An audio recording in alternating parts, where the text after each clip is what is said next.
Hello everyone, welcome to Avista Education for Excellence. I am Ramesh Nisad and today we are going to study class 9 subject English unit 1 environment. In the last video lecture we discussed practice exercise part 1 and today we will see practice exercise part 2. So let's see.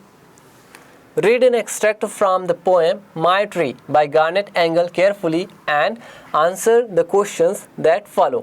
यहाँ पे एक poem है my tree जो कि लिखी गई है garnet angle के द्वारा. हमें पोएम को अच्छे से रीड करनी है और जो दिए गए क्वेश्चंस है उनके आंसर देने हैं. सो पोएम है my tree. So O tree so big and stout and strong, you have lived so very very long, 100 years or more, I am told, and yet you are not so very old.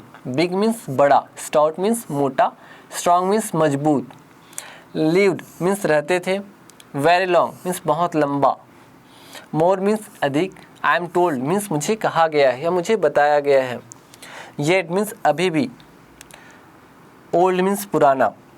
सो यहाँ पे जो कवि है garnet angle वो tree को कहते हैं कि ओ ट्री तुम कितने बड़े हो, तुम कितने मोटे हो, तुम कितने स्ट्रॉन्ग हो, कितने मजबूत हो. You have lived so very very long, और तुम्हें रहते हुए कितने लंबे समय हो गए हैं. 100 years और मोर आई एम टोल्ड, और कवि कहते हैं कि तुम्हें लगभग 100 साल या उससे ज़्यादा भी हो गए हैं, ऐसा मुझे कहा गया है, ऐसा मुझे बताया गया है. And yet you are not so very old, और तुम फिर भी लगते नहीं हो कि तुम्हें इतने साल हो गए हैं. 100 secrets you could tell of children whom you love so well, who came and sat beneath your shade or underneath your branches played. यहाँ पे कहा जा रहा है कि 100 secrets you could tell of children whom you love so well, और कहते हैं कि हे ट्री, हे पेड़, तुम 100 सीक्रेट जानते हो किनके, उन बच्चों के, और तुम बता सकते हो. You could tell whom you love so well, जिन्हें तुम बहुत प्यार करते हो. who came and sat beneath your shade, जो कि आते हैं, जो कि आते थे और तुम्हारे छाँव में, shade means छाया, छाँव के नीचे वो लोग क्या करते थे, बैठते थे. और अंडरनीथ योर ब्रांचेस प्लेड, और अंडरनीथ मीन्स नीचे, ब्रांचेस मीन्स शाखाएं, और जो तुम्हारी शाखाओं के नीचे आकर के क्या करते थे, खेलते थे. तो तुम वो जो बच्चे हैं जो तुम्हारी शाखाओं के नीचे आकर के खेलते थे, तुम्हारी छाया में बैठते थे, उन बच्चों के तुम 100 सीक्रेट्स जानते हो. सो इस तरह से हमने पोएम को अच्छे से रीड कर लिए हैं. अब हम देखेंगे questions. So let's see. Read the poem aloud and pick out the rhyming words from the circle and write in the space given. हमें यहाँ से पोएम से राइमिंग वर्ड्स सेलेक्ट करने हैं. राइमिंग वर्ड्स होते क्या हैं? Rhyming words are those words which end with the same sound. Means rhyming words ऐसे वर्ड्स होते हैं जिनका एंड सेम साउंड से होता है, जैसे strong, long, told, old. So यहाँ पे सर्कल में ढेर सारे वर्ड्स दिए हुए हैं और इन वर्ड्स में से हमें राइमिंग वर्ड्स को सेलेक्ट करके लिखने हैं. सो हमने जैसे देखा था स्ट्रॉन्ग, स्ट्रॉन्ग जैसा हो गया लॉन्ग. सो हम यहाँ पे लिखेंगे स्ट्रॉन्ग एंड लॉन्ग. वैसे ही टोल्ड एंड ओल्ड. सो यहाँ पे हम लिखेंगे टोल्ड एंड ओल्ड. वैसे ही tell and well rhyming words है, टेल एंड वेल. वैसे ही said and played rhyming words है. सो ये हो गया सेड एंड प्लेड. सो इस तरह से हम राइमिंग वर्ड्स को सेलेक्ट करके लिख सकते हैं. नेक्स्ट है pick out the words and complete the following sentences. Means sentence को कंप्लीट करना है और पोएम से ऐसे वर्ड्स को पिक आउट करने हैं जिनसे सेंटेंस कंप्लीट होते हो. सो ए है the tree is blank and blank. Tree कैसा है? Tree is stout and strong. Tree कैसा है? स्टाउट मीन्स मोटा है, और स्ट्रॉन्ग है मीन्स मजबूत है। नेक्स्ट है it is a very old tree, यह बहुत ही पुराना ट्री है। नेक्स्ट है द ट्री न्यू 100, ट्री क्या जानता है? ट्री जानता है 100 secrets. The tree knew 100 secrets. Next है it loves those blank who sit beneath और play blank its branches. So यहाँ पे आ जाएगा it loves those children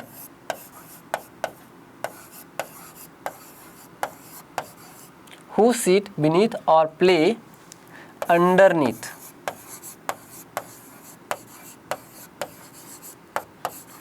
its branches। इस तरह से। अब हम देखेंगे next question, complete the sentence by choosing the correct word. A है 100 years is used to tell the blank of the tree। 100 years का यूज़ किस लिए किया गया है? एज को बताने के लिए। सो यहाँ पे आ जाएगा as. 100 years is used to tell the age of the tree means tree की एज को बताने के लिए यूज़ किया गया है।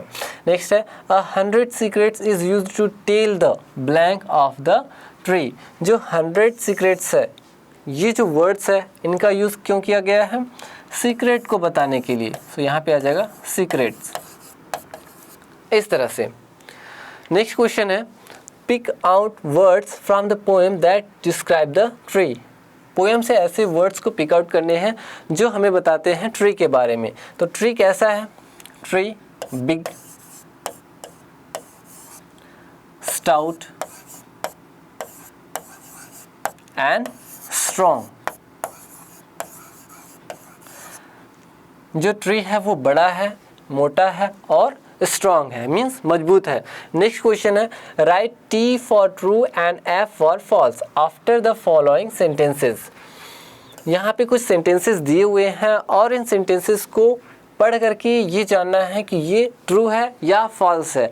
अगर ट्रू है तो उनके आगे हमें लगाने हैं टी, एंड फॉल्स है तब उनके आगे हमें लगाना है एफ।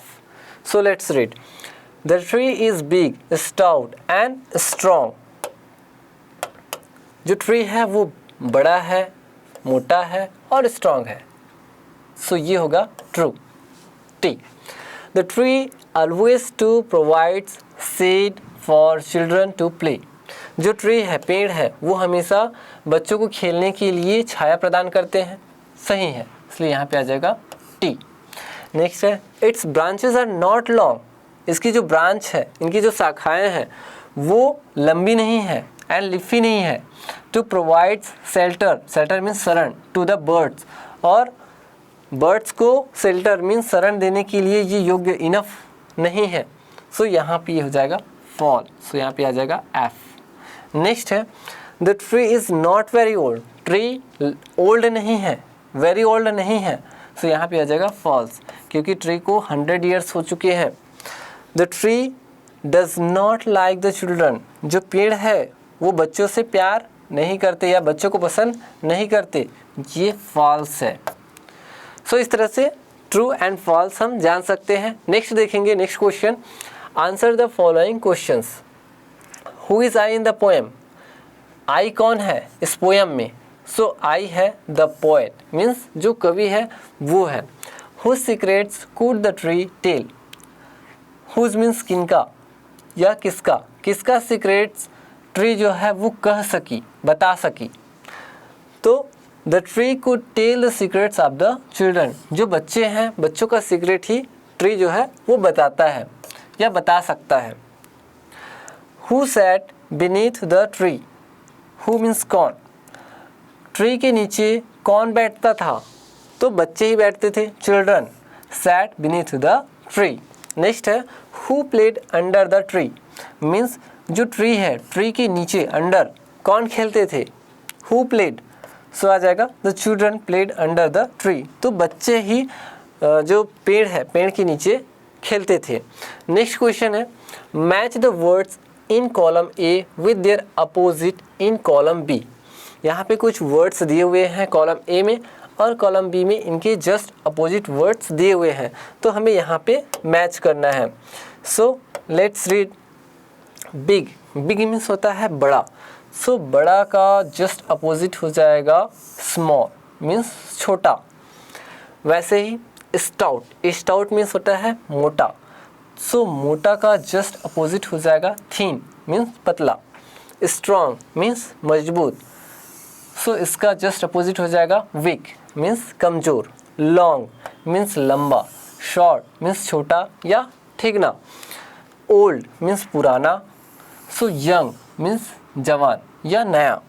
फ्रेंडली, फ्रेंडली मीन्स दोस्ताना, और इसका जस्ट उल्टा हो जाएगा अनफ्रेंडली। सो इस तरह से हमने column A and column B को मैच कर लिया है। अब हम देखेंगे नेक्स्ट क्वेश्चन। नेक्स्ट क्वेश्चन है read the paragraph and fill in the blanks with words from column B of the table given above. The tree was big and strong when it was young. जो tree था, पेड़ था, वो कैसा था? Big and strong था। कब? जब वो जवान था।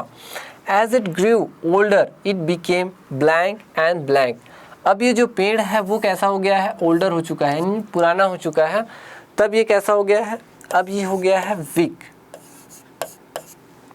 And thin. The children loved the friendly tree but did not like the blank snakes that lived beneath it. जो बच्चे हैं वो फ्रेंडली ट्री से क्या करते थे? प्यार करते थे, बट वे लाइक नहीं करते थे द, तो यहाँ पे आ जाएगा अनफ्रेंडली।